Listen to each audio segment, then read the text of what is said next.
Rain fell in heavy sheets that October evening, turning the streets of Maple Street into reflective ribbons of silver and gray. The abandoned house at the corner, long a source of whispered warnings among the town's residents, seemed to absorb the darkness, its jagged roofline casting angular shadows across the cracked pavement. Inside that house, or at least near it, something that would consume an entire community was about to unfold. 10-year-old Ethan Calloway had vanished. His parents, Rachel and Thomas Calloway, first noticed his absence around 7:30. Ethan had been exploring, as he often did, a mixture of restless curiosity and imagination, driving him toward the crumbling structure at the end of their street. But this time, the house would not relinquish him, and for the first time, they could not find him. The Calloways described Ethan as adventurous but careful, a boy whose fascination with history, urban legends, and abandoned spaces had been well documented in his school journals. He knew the house at Maple Street had a reputation. Local children spoke of strange noises, sudden chills, and doors that seemed to close by themselves. But for Ethan, these were challenges, puzzles to be solved. That night he had left the house for only a brief period, clutching his notebook and flashlight, and promised to be home before dark. By 7 o'clock, his absence was impossible to ignore. Police were called, and a search began almost immediately. Officers arrived in rain-soaked uniforms, flashlights cutting through the fog and downpours. They swept the streets and alleyways, checked nearby houses, and questioned neighbors. The initial investigation produced nothing. No footprints led away from the house, not even in the mud softened by the relentless rain. No items belonging to Ethan were discovered beyond the small backpack he had taken with him, which now lay abandoned near the front gate. The officers inspected the house itself, moving through the peeling wallpaper and splintered wood floors, but they found no sign of a struggle, no indication that someone else had entered. It was as if Ethan had simply vanished into thin air. The house, already the subject of whispered cautionary tales, quickly became central to every conversation about the disappearance. Locals remembered stories passed down from generation to generation, doors that slammed with no wind, footsteps echoing through empty halls, fleeting figures glimpsed in windows. These recollections, often dismissed before, gained new urgency. Speculation filled the town. Had the house claimed another child? Were the stories of hauntings rooted in some tragic truth? Fear began to spread alongside the rain, gripping neighbors as tightly as the storm itself. Rachel Calloway, in particular, struggled to contain her despair. She retraced Ethan's steps in her mind, trying to imagine the last time she had seen him, replaying the mundane details of breakfast, homework, and scuffed sneakers. Every ordinary moment now carried the weight of suspicion, of a missed signal that could have prevented this nightmare. Thomas, though determined to remain pragmatic, was equally consumed, oscillating between hope and mounting dread. They both agreed. Ethan would not simply wander into the night on his own. He had always been careful, aware of boundaries, and deeply protective of his little sister. This disappearance felt deliberate, intentional, yet impossible to understand. The investigation took an immediate methodical turn. Officers documented every inch of the property, photographing the windows, the boarded doors, the broken steps that led to the front porch. They cataloged the interior's decay, rotted beams, water-stained walls, a fireplace cold and empty for decades. Forensic teams combed the perimeter, searching for even the smallest trace of Ethan's presence. Yet there was nothing. No fingerprints beyond the family's own, no scuff marks, no disturbance in the dust that might suggest a struggle or movement. The complete absence of evidence only deepened the enigma, forcing investigators to consider every possibility, no matter how improbable.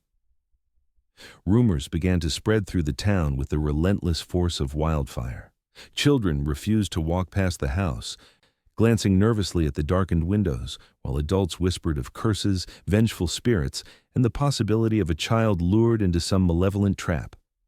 Yet some insisted on rational explanations: a predator, a runaway, or perhaps an accident hidden in the house's basement or attic.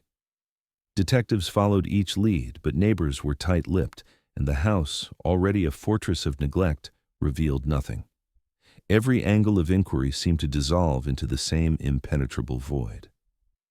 As night deepened and the rain continued to fall, the small town of Maple Street was left suspended between fear and disbelief. Searchlights swept the perimeter again and again, their beams cutting through mist and darkness, while the house at the end of the street remained silent, unyielding, enigmatic. The storm seemed almost symbolic, the wind carrying a collective anxiety that grew heavier with each passing hour. Every unanswered question pressed upon the town. Had Ethan wandered in and become trapped, or had he been taken? Was the house truly haunted, or was there a human hand orchestrating this disappearance? By the end of that first night, as the search teams reluctantly packed away for the evening, one thing had become clear. Ethan Calloway was gone, and no one, not his parents, not the police, not even the town itself, understood how or why. The house, with its peeling paint and shadowed windows, seemed to absorb the unanswered questions, standing as a silent witness to a mystery that would haunt the community for years to come. The disappearance of Ethan Calloway was no ordinary missing child case. It was the beginning of a story that would slowly unravel, layer by layer, over more than a decade, as strange events and hidden clues would eventually reveal truths no one could have predicted.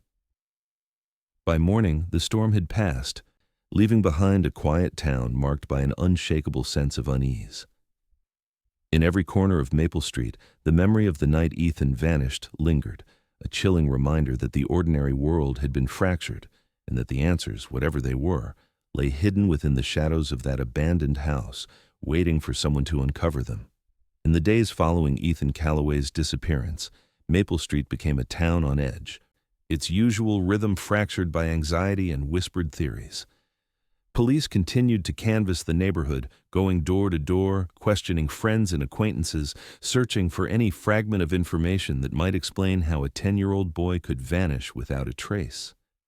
Investigators learned that Ethan had been fascinated by the abandoned house's hidden corners. Schoolmates recalled conversations about secret passages, false walls, and hidden staircases that supposedly led to unknown spaces within the crumbling structure.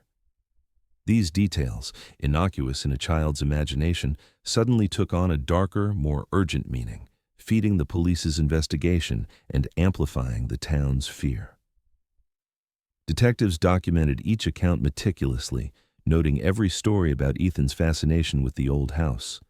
Teachers, recalling his notebooks, mentioned sketches of floor plans, observations about broken windows, and diagrams of narrow hallways he thought might conceal mysteries. Investigators began to consider the possibility that the child might have stumbled into one of these spaces, become trapped, and been unable to call for help. Yet even with floor plans and witness statements, every attempt to locate a hidden passage or access point failed. The house, in its silent decay, yielded nothing. Dust-covered floors, warped walls, and shadowed corners seemed to mock each meticulous inspection, hiding the truth with an impenetrable stubbornness. Amid these investigations, a partial lead emerged that briefly raised hope and quickly dissolved into frustration. A neighbor, an elderly woman named Mrs. Green, reported seeing a shadowy figure in one of the upper windows of the abandoned house late at night, several days after Ethan disappeared. The description was vague, the silhouette indistinct, but she insisted she had glimpsed a childlike shape, briefly illuminated by the moonlight before vanishing into darkness. Police rushed to examine the area, combing the interior, checking the surrounding yard, and verifying timelines with other witnesses. Yet this lead produced no evidence, no footprints, no signs of forced entry, no disturbance within the house that could confirm the sighting. Even the silhouette itself, though deeply unsettling, offered nothing tangible. As days turned into weeks, psychologists and child behavioral experts were brought into the discussion. Interviews with Rachel and Thomas Calloway revealed the boy's curiosity and intelligence, highlighting his interest in puzzles and urban legends. Experts debated the possibilities. Could Ethan have run off willingly, drawn by a sense of adventure? Was he fleeing some unseen threat, or could he have been intercepted by a predator waiting for the opportune moment? Each theory, though plausible in isolation, intensified the family's anguish. Rachel, haunted by what-ifs, struggled to reconcile the idea of her careful, cautious son venturing alone into danger. Thomas oscillated between rational hope and creeping fear, reading each new report for signs that would confirm or contradict his worst nightmares. The anxiety spreading through Maple Street was palpable. Parents kept children indoors, neighbors whispered in corners, and the story of the house at the end of the street evolved from legend to dire warning. In this climate, a vigilante group emerged, made up of residents unwilling to wait for official resolutions. These volunteers, armed with flashlights, maps, and determination, began systematic searches of the abandoned house and the surrounding woods. The group checked basements, attics, and hidden nooks, moving with the precision of those desperate to protect what they could not control. Yet despite their determination, the searches produced nothing.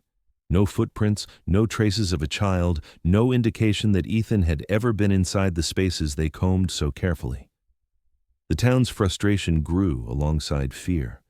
Rumors circulated, morphing as they traveled, that Ethan had been seen leaving the house with a man in a dark coat, that the house itself had shifted, creating new corridors overnight, that the very ground around the property was concealing evidence. Police officers worked to separate fact from speculation, recording every claim but finding no confirmations. Each dead end compounded a sense of helplessness, leaving the Callaways in a liminal state of grief and anxiety that seemed unending. Nights were long and sleepless, with Rachel and Thomas listening for the smallest hint of movement outside, hoping for a sound that never came. The atmosphere of fear and obsession began to weigh on the community. The abandoned house became a psychological focal point, a symbol of uncertainty and dread.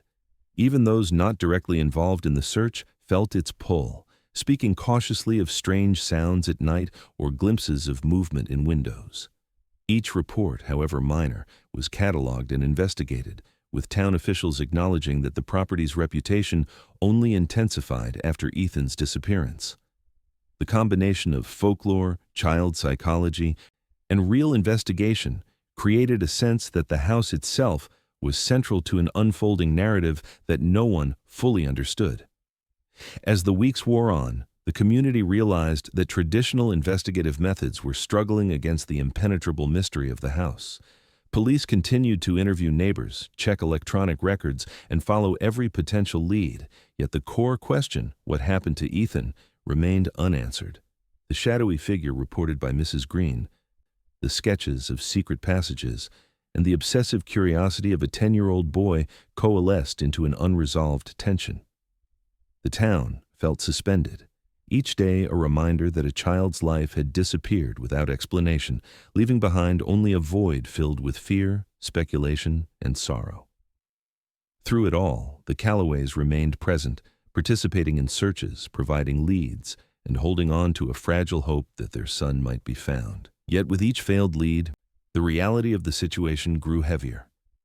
Friends and family, once offering comfort, began to withdraw under the weight of uncertainty, unable to provide assurances that did not exist. The vigilante searches continued, school counselors provided guidance, and police filed reports, but the central mystery endured, cloaked in the shadows of the abandoned house. By the end of the month, Maple Street was transformed. Fear had settled into routine, vigilance into habit, and every glance toward the end of the street carried a quiet dread.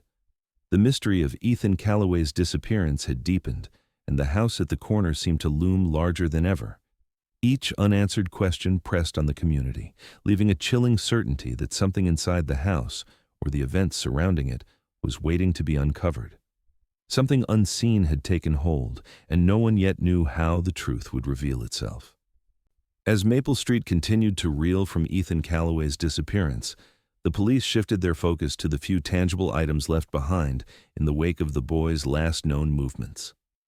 Among these was a small worn notebook discovered in Ethan's bedroom, filled with meticulous sketches and notes that revealed a mind captivated by hidden doors, secret passages, and forgotten spaces. Each page detailed aspects of the abandoned house at the end of the street, recording measurements, potential entry points, and speculative routes he believed might connect its long-abandoned rooms. Detectives pored over the notebook with a mixture of fascination and unease, realizing that the boy's curiosity, once harmless in play, could have placed him in actual danger. The notebook became the central artifact in an investigation that increasingly seemed to balance on the thin line between childlike obsession and genuine peril. The investigation into the notebook's contents required painstaking reconstruction. Officers attempted to replicate Ethan's imagined routes through the house, testing every doorway and passage indicated in his notes. The process revealed several locked rooms, their ancient hinges stiff with decades of neglect. These spaces, untouched for years, offered no evidence of recent human presence, no footprints, no dust disturbances, no fingerprints beyond those left in his notebook. The contrast between Ethan's precise observations and the stark emptiness of these rooms heightened the mystery, suggesting that if the boy had tried to explore them, he would have been easily trapped or unnoticed. Every officer who walked the floors felt the weight of possibility pressing down. A 10-year-old alone in a decaying house, navigating corridors no one else had entered in decades. Outside the house, other personal effects provided fragmented insight into Ethan's final movements. Near the front steps, a backpack was discovered, its contents modest: a few pencils, an eraser, a partially eaten snack, and a pair of gloves. There was nothing extraordinary, nothing to indicate a struggle, but the backpack's position suggested a pause in the boy's journey. It was as though Ethan had set it down to focus on something else, an object or passage just beyond reach. Detectives noted the small details. The gloves were inside out. The pencil marks in the notebook matched the ones on the pages found in his room, and his snack, uneaten, seemed abandoned in haste. Each mundane detail became a thread in a larger tapestry of uncertainty. Yet the most crucial pages of Ethan's notebook were missing. Sections that presumably contained the key routes through the house or instructions for navigating hidden spaces were gone, torn out or removed before anyone could understand their significance. This absence became a focal point for both investigators and the town's imagination. Police questioned anyone who had access to the house, neighbors who had interacted with Ethan, and even members of the vigilante search group, but no one could explain the missing pages. The omission introduced a chilling gap in understanding, creating a scenario where every move Ethan made seemed both deliberate and unknowable. Detectives considered the possibility that someone had intervened, that a predator or opportunistic individual had taken the pages, but evidence for such a theory remained frustratingly elusive.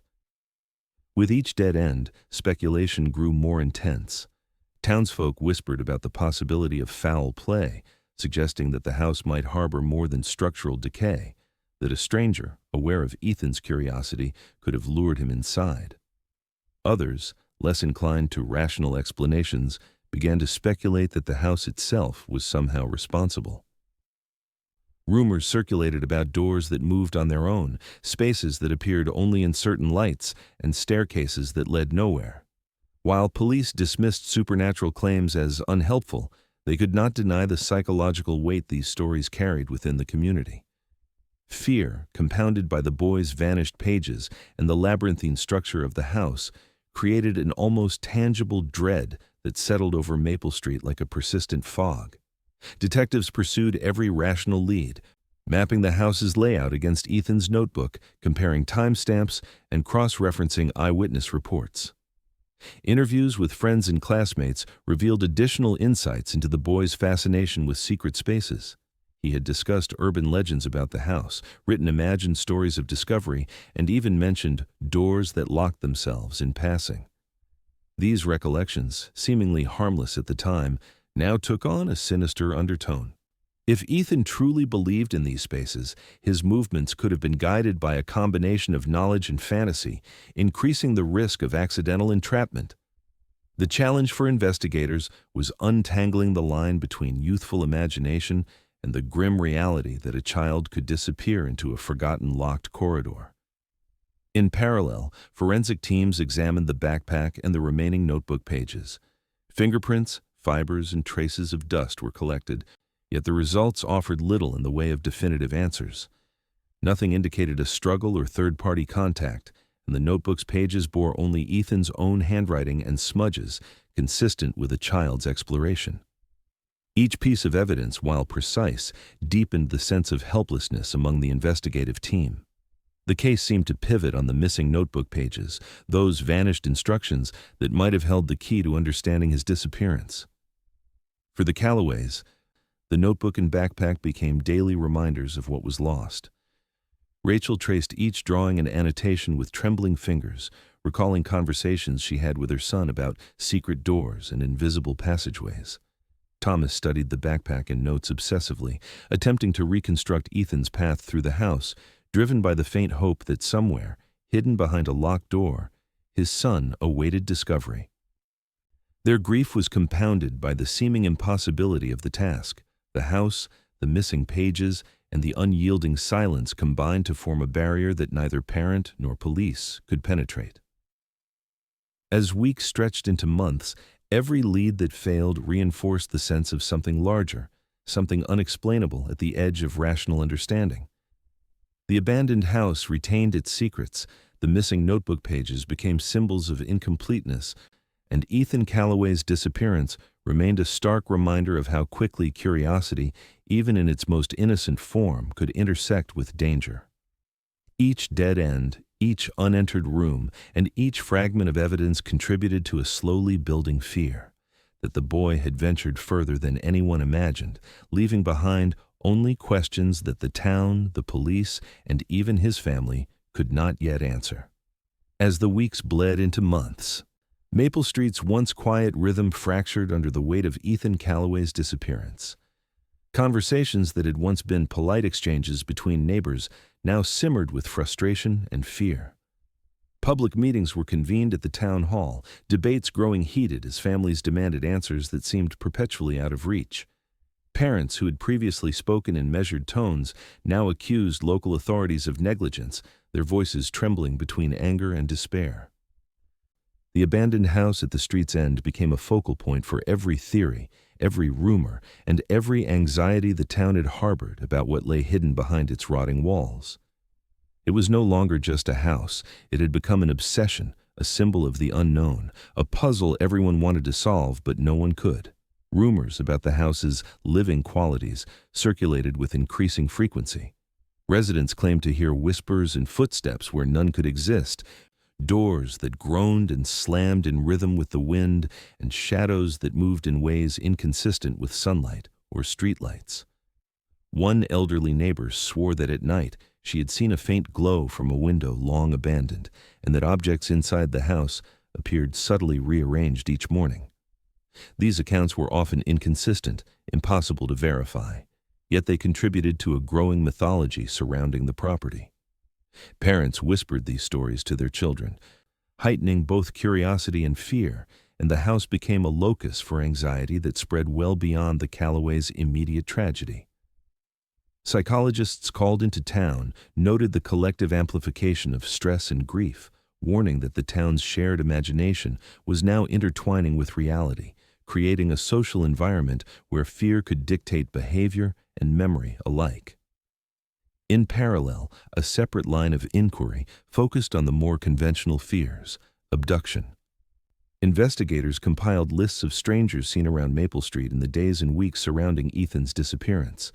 Descriptions were inconsistent, faces half-remembered, vehicles vaguely noted, but the list grew long enough to demand serious scrutiny. Police revisited previous calls, re-interviewed neighbors, and cross-checked records for registered offenders, but every potential lead faded under closer inspection.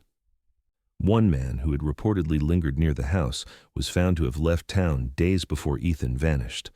Another sighting, a black SUV parked near the street, yielded no license plate information, leaving investigators grasping at incomplete fragments of memory.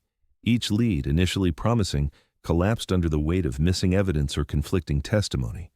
The town's obsession with strangers became a mirror to its own helplessness, as people alternated between imagining a predator at large and a supernatural force within the house. Law enforcement, recognizing the need for specialized insight, brought in profilers and forensic experts to examine the case from every angle. Behavioral profilers interviewed the family and neighborhood children, seeking patterns that might indicate a wandering child, a predator, or someone exploiting the boys' curiosity. Experts assessed the abandoned house with forensic precision, sweeping for DNA, fibers, and fingerprints. For days, every surface, every doorframe, every floorboard was meticulously tested. Investigators scoured the dust-covered rooms for clues, even re-examining the areas Ethan had marked in his notebook. Despite these efforts, the house yielded nothing. No foreign fingerprints, no hair, no trace DNA. The air seemed heavy with absence rather than evidence, and the empty spaces themselves became almost accusatory, as if the walls refused to disclose what had transpired. Nearby residents were asked to provide security camera footage from the weeks surrounding Ethan's disappearance. Dozens of recordings were reviewed, from homes, small businesses, and passing traffic cams. Nothing unusual appeared. No figures lingered near the property, no vehicles idled suspiciously, and no silhouettes suggested an unseen presence. The absence of visual evidence compounded the sense of dread. If a predator had taken Ethan, it left no trail. If he had vanished on his own, the house seemed to swallow him completely. This void of clarity fed both public obsession and professional frustration. Every hour spent reviewing hours of footage deepened the community's fixation on the house, reinforcing its status as a central character in a story that refused to yield resolution. As frustration mounted, divisions formed among the townspeople. Some insisted that rational explanations must exist, that a child could have wandered into danger or a stranger could be responsible, but the lack of tangible leads made such arguments increasingly strained. Others became convinced that the house itself held agency, that its long-abandoned halls and hidden rooms exerted an influence beyond human comprehension. They cited the missing notebook pages, the empty locked rooms, and the persistent phenomena described by neighbors as evidence of a malevolent presence. Local media coverage, careful at first, began to highlight these claims, framing the house as an enigma that had ensnared both Ethan and the town's collective attention. Families on Maple Street found themselves walking the line between fascination and fear. Children were warned to stay away from the property, while adults debated whether to join search parties or to avoid the site entirely. Community forums became battlegrounds for competing narratives. Some residents were frustrated by continued speculation, urging focus on concrete leads, while others grew anxious that failure to acknowledge the house's mysterious qualities would blind them to the truth. The tension was palpable. Even casual encounters were colored by suspicion, as if the abandoned house's shadow had extended across the neighborhood, touching every conversation, every glance, and every unspoken thought. For the Callaways, the divisions were an added burden. Rachel and Thomas navigated the conflict between rational investigation and the town's growing mythologizing of the property. Friends and neighbors offered conflicting advice: to dig deeper into tangible leads, to respect the possibility of something supernatural, or to abandon hope entirely. This cacophony of guidance intensified their grief, leaving the family isolated in a reality defined by absence and unanswerable questions. Each day, as they approached the empty structure at the street's end, the house seemed to loom larger, its silence more oppressive, a constant reminder that time alone could not fill the void left by their son. By the time the first year had passed, Maple Street was a town divided. The abandoned house was no longer just a location. It had become a symbol, a mirror reflecting the fears, obsessions, and unanswered questions of every resident.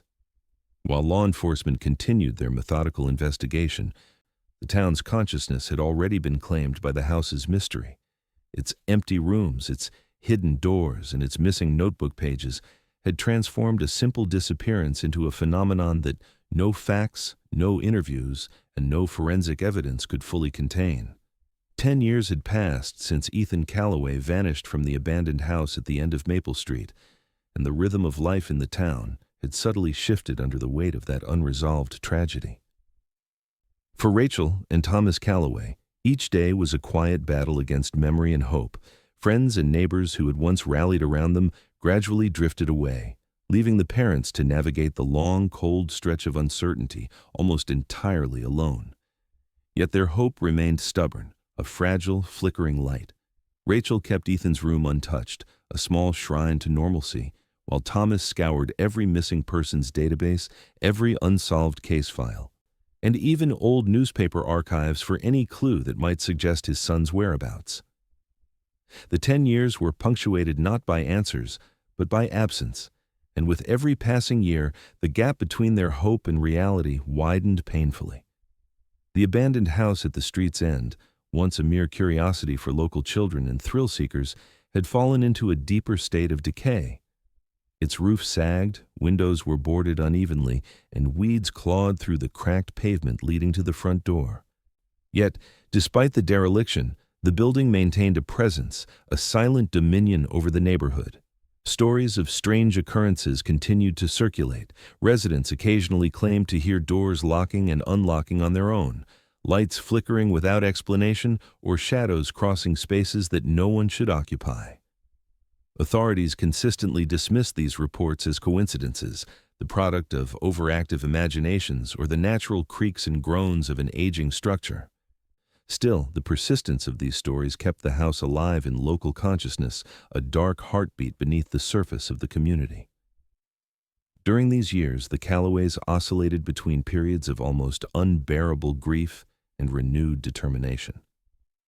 Friends described the parents as haunted, noting that every minor clue, every forgotten rumor, could trigger a near-obsessive investigation. Rachel would wake in the early hours, convinced she heard Ethan calling her name in the wind. Thomas would re-walk the perimeter of the property, examining boards, cracks, and hinges, trying to recall every detail from the night of his son's disappearance. Psychologists who visited the family described their grief as prolonged and cyclical, a blend of trauma and obsessive hope that prevented them from fully engaging with the world outside the search for Ethan. Their lives had been consumed, shaped entirely by the unanswered questions that hung over Maple Street like a fog. Amid this void, a local historian, Dr. Simon Hale, began documenting the house's history. His work started as a side project, driven by curiosity about the abandoned structure, but soon he realized the building had a far darker past than anyone had anticipated. Archival research revealed reports of unexplained disappearances going back decades, children who had wandered in and never returned, travelers who disappeared along the perimeter, and even rumors of illicit activities in the early 20th century were all linked to the property. While some records were incomplete or anecdotal, a disturbing pattern emerged. Ethan was not the first to vanish here, and the house had been at the center of mystery for generations. Hale's research added a historical lens to the town's collective anxiety, suggesting that the structure's reputation was grounded in more than folklore. Despite this, tangible leads remained elusive.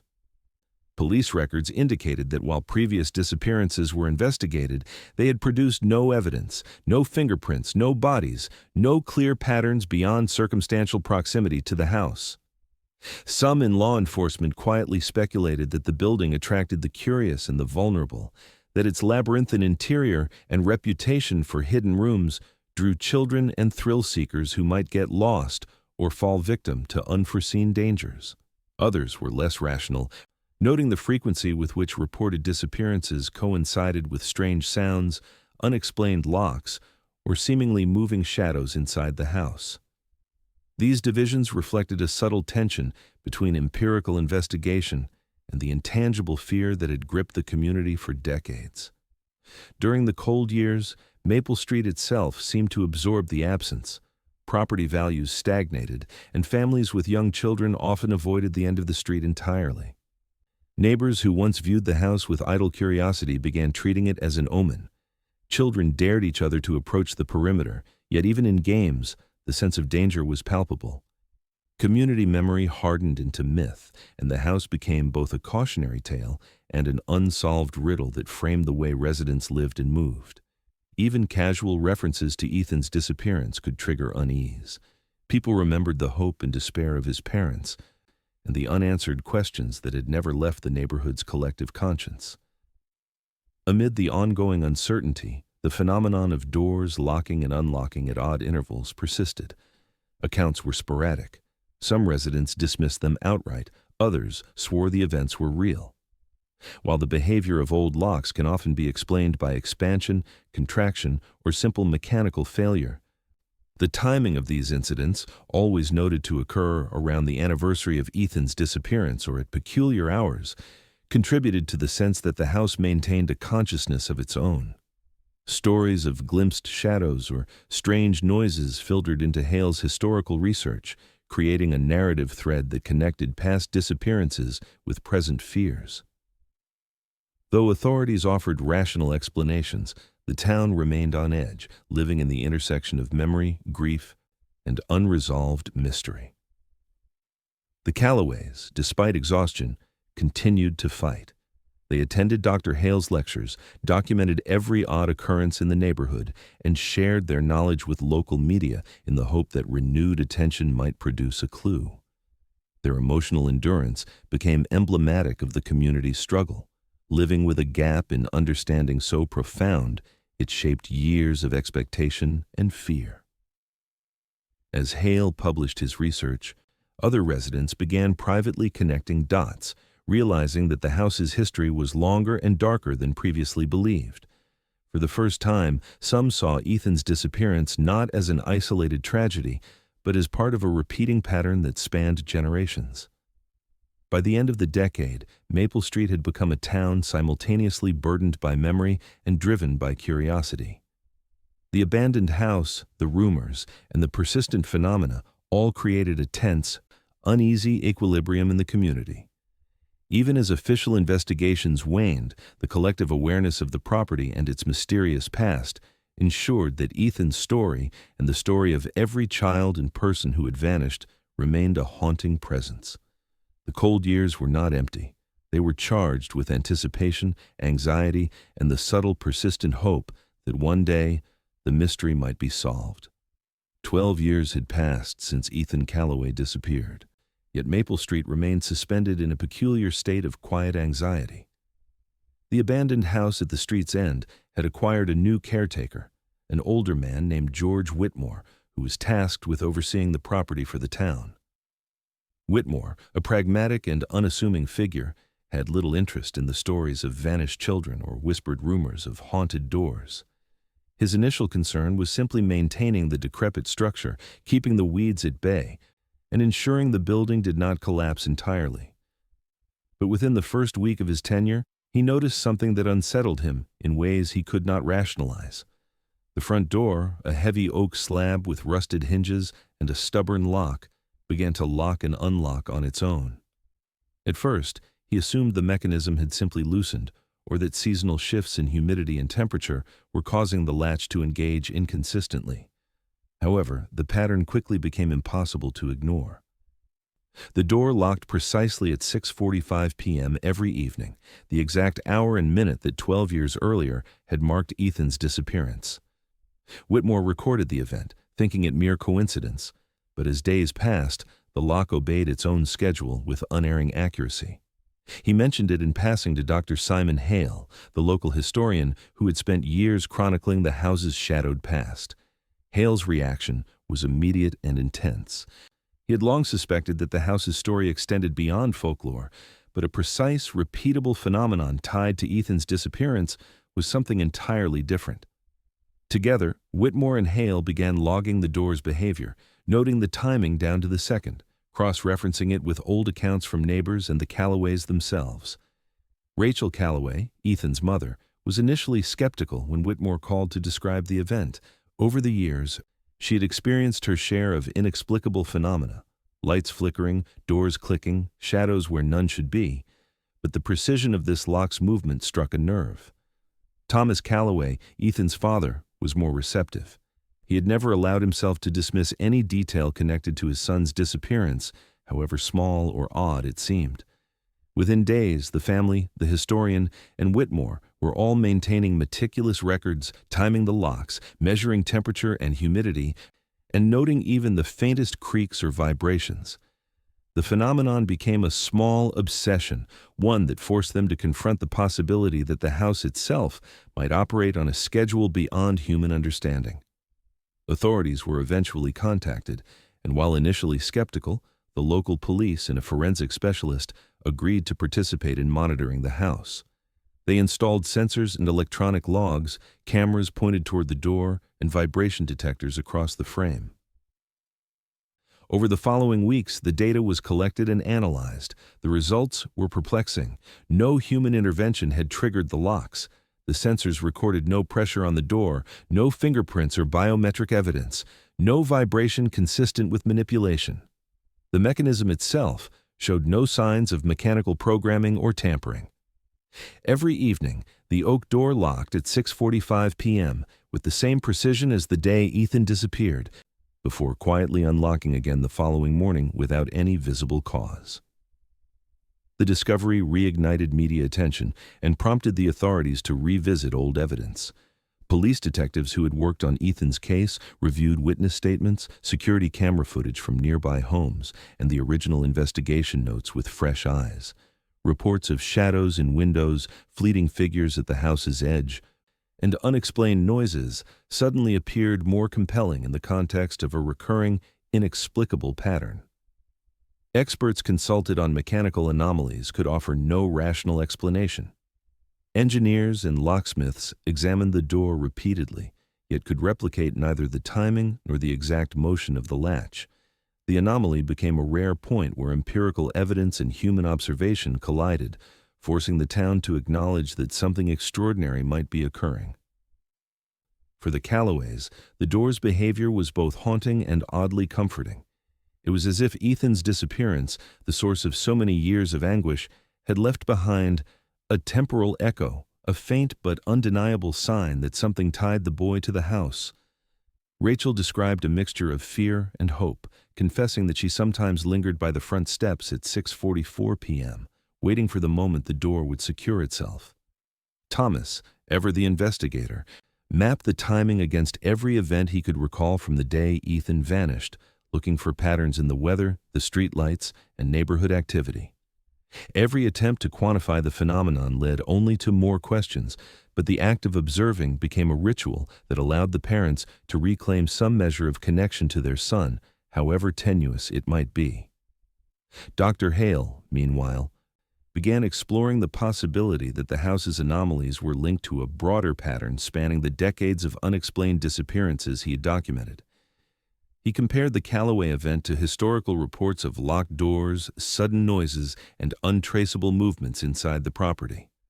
While the door's timing was unique in its precision, the pattern suggested that the house, or at least the location itself, maintained some internal rhythm that intersected with human behavior, particularly the disappearances. Hale proposed that the phenomena were perhaps tied not just to the house's architecture, but to the history of those who had vanished within its walls, creating a subtle but persistent temporal echo that left traces in the present. As the weeks continued, the lock's behavior did not waver.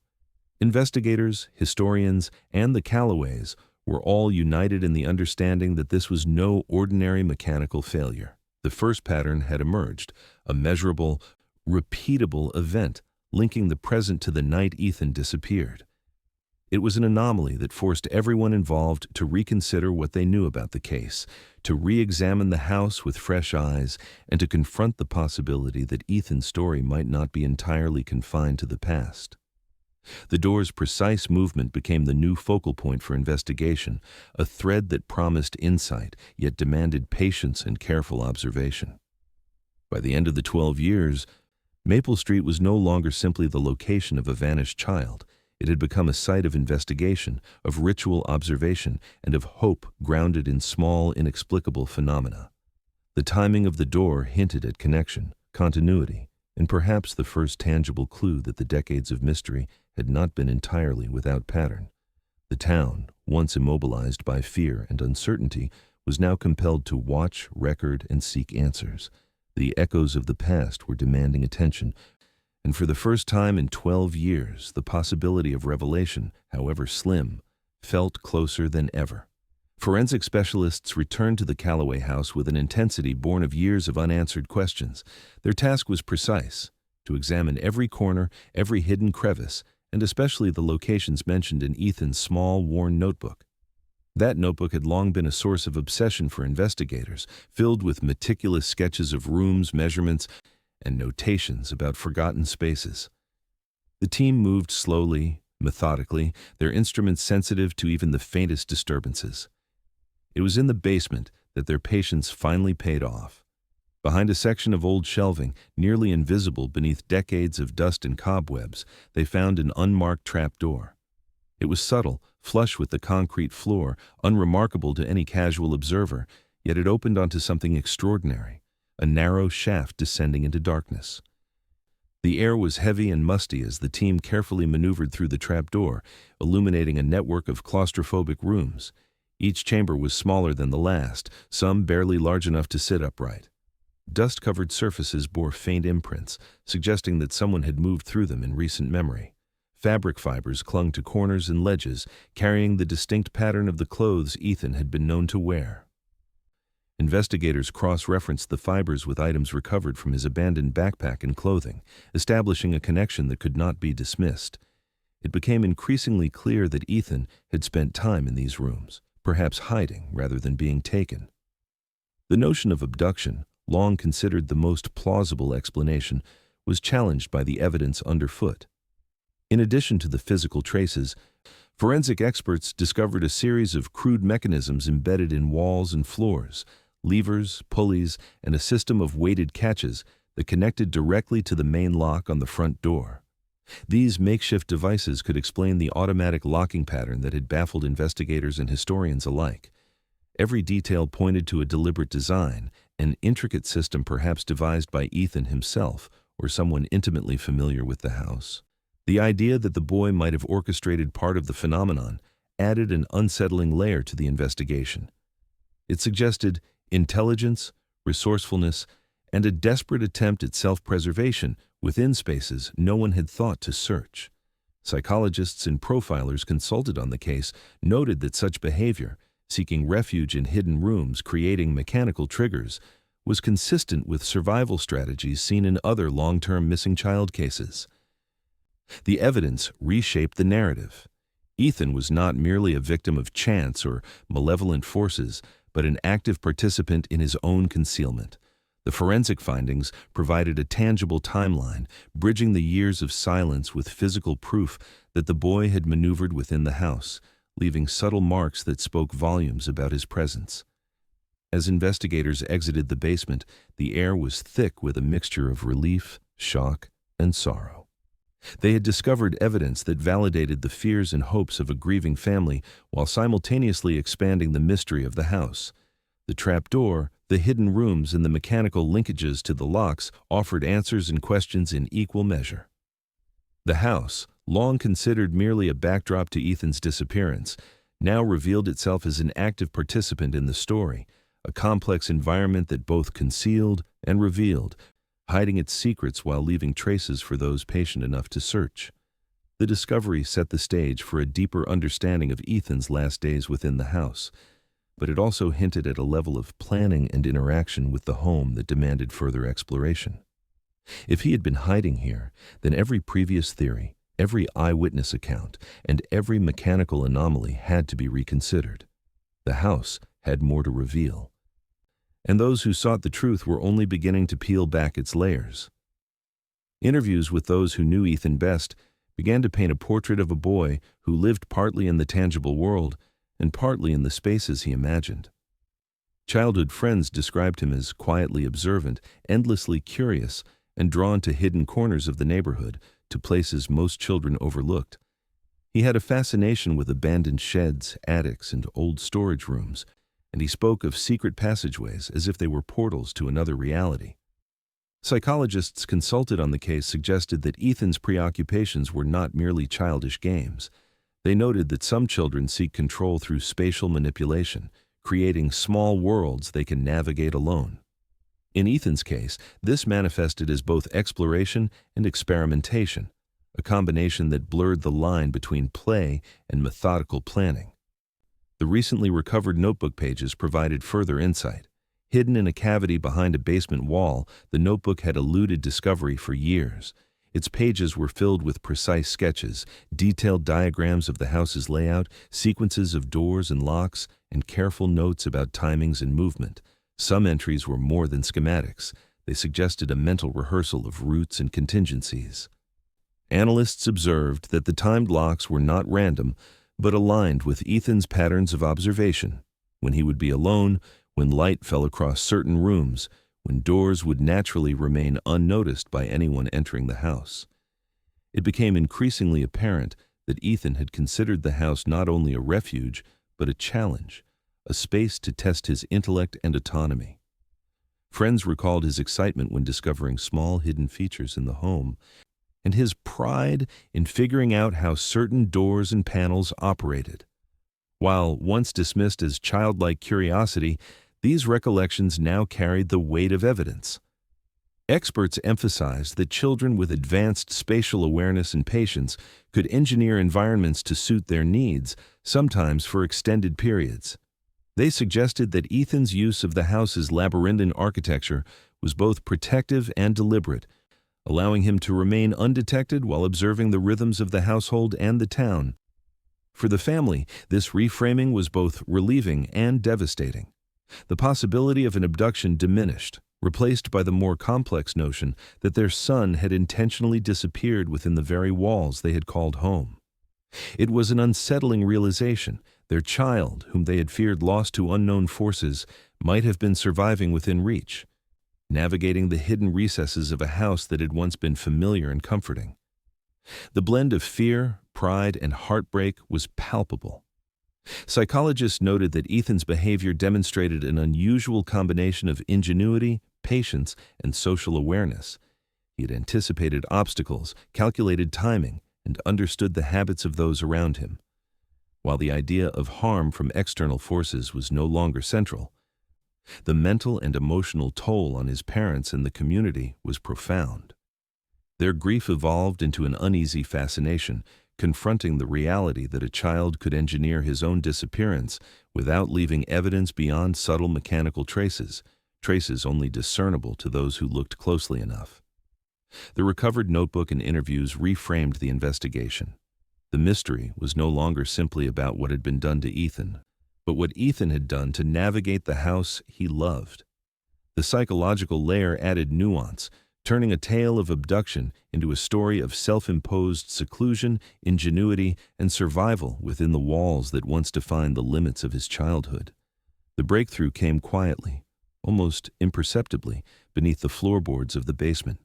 Investigators had been meticulously mapping the house for weeks, guided by the diagrams and notes Ethan had left behind.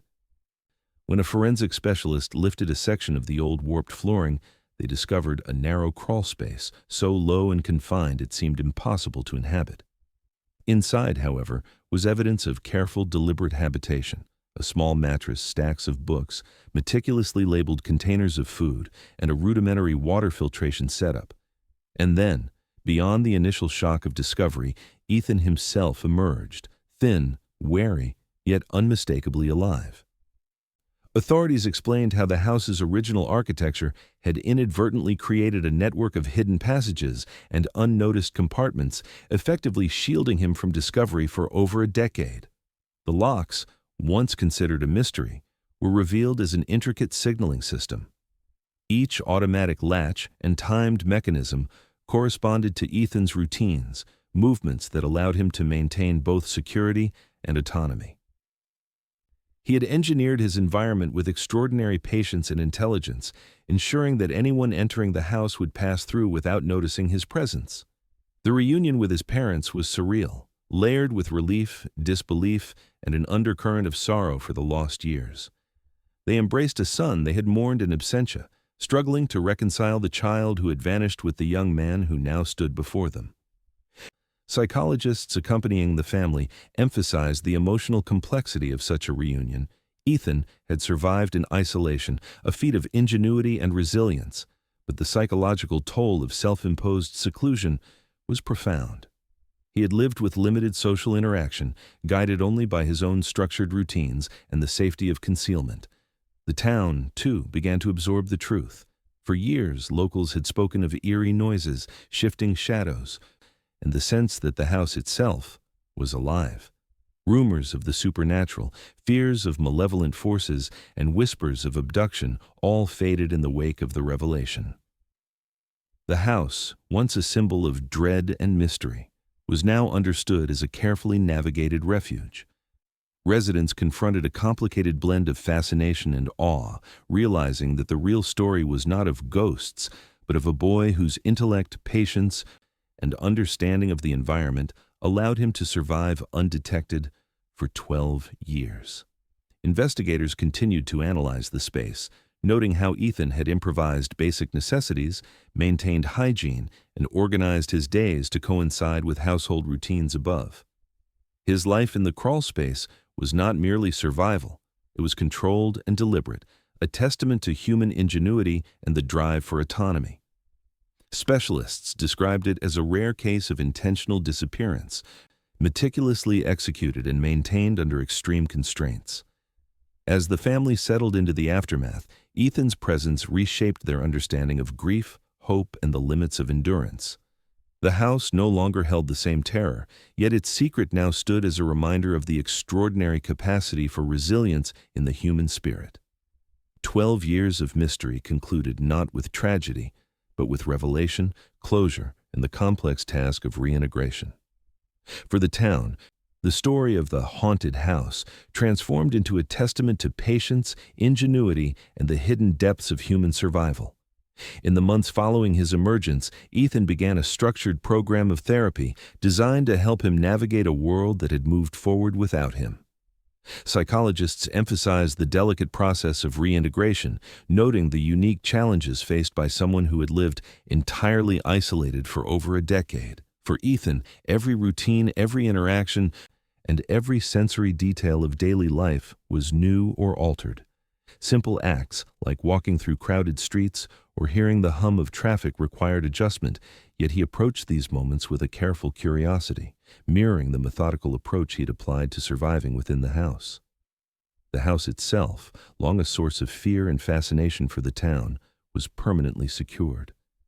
Investigators and structural engineers reinforced doors, sealed hidden passages, and installed monitoring systems, ensuring that no one could replicate Ethan's experience. What had once been a place of whispered rumors and local legends was now a physical testament to the interplay of ingenuity and isolation. The automatic door locks, which had mystified residents for years, were finally understood. They were part of Ethan's survival system, a method of signaling his own routines, preserving autonomy, and maintaining a sense of control within a confined environment. The community grappled with the complexity of the story. Families, many of whom had followed the case for years, reflected on the dangers of misunderstanding childhood curiosity and the assumptions that often accompany fear. Townspeople spoke of how initial panic had given way to admiration, recognizing the extraordinary resilience and intelligence required to remain undetected for 12 years. Investigators shared insights into how carefully documented spaces, unnoticed behaviors, and overlooked patterns could radically alter the understanding of missing persons cases. Ethan's survival challenged conventional ideas about risk, ingenuity, and the limits of human adaptability. Researchers and psychologists began using the case as a study in psychological resilience.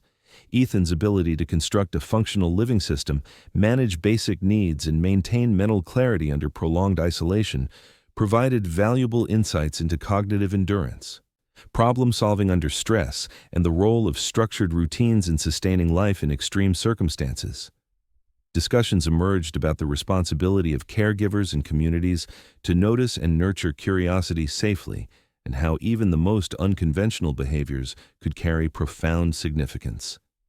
For Ethan's family, closure was not immediate but tangible. The overwhelming mixture of relief, gratitude, and reflection persisted, tempered by the reality of the lost years and the quiet grief for experiences he had missed.